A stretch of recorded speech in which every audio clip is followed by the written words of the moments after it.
લોક સાહિત્યકાર માયાભાઈ આહિરને લઈને એક મોટા સમાચાર સામે આવ્યા છે। ચાલુ ડાયરામાં અચાનક માયાભાઈની તબિયત ખરાબ થતાં તેમને અમદાવાદની ખાનગી હોસ્પિટલમાં દાખલ કરવામાં આવ્યા છે। ગત રાત્રે માયાભાઈ આહિર કડીના ઝુલાસણ ગામમાં એક પ્રોગ્રામમાં હાજર હતા। તે દરમિયાન ચાલુ ડાયરામાં અચાનક તેમને છાતીમાં દુખાવો પડ્યો હતો, ત્યારે તેમને પ્રાથમિક સારવાર આપવામાં આવી હતી, કે જે બાદ તેમને લોકોને જણાવ્યું હતું કે તેઓની તબિયત સારી ન હોવાથી તેઓ ડાયરો કરી શકશે નહીં અને આ માટે તેમણે માફી પણ માંગી હતી। જે બાદ તેમને અમદાવાદની ખાનગી હોસ્પિટલમાં લાવવામાં આવ્યા હતા, જ્યાં તેમની સારવાર ચાલી રહી છે। હાલમાં માયાભાઈ આહિરની તબિયતમાં સુધારો હોવાનું પણ કહેવામાં આવી રહ્યું છે।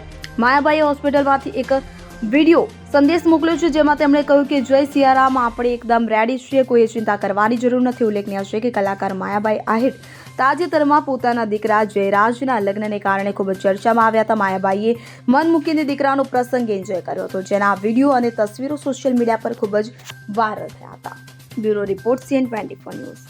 હવે જુઓ દેશ દુનિયાની તમામ ખબરો તમારી આંગળીના ટેરવે।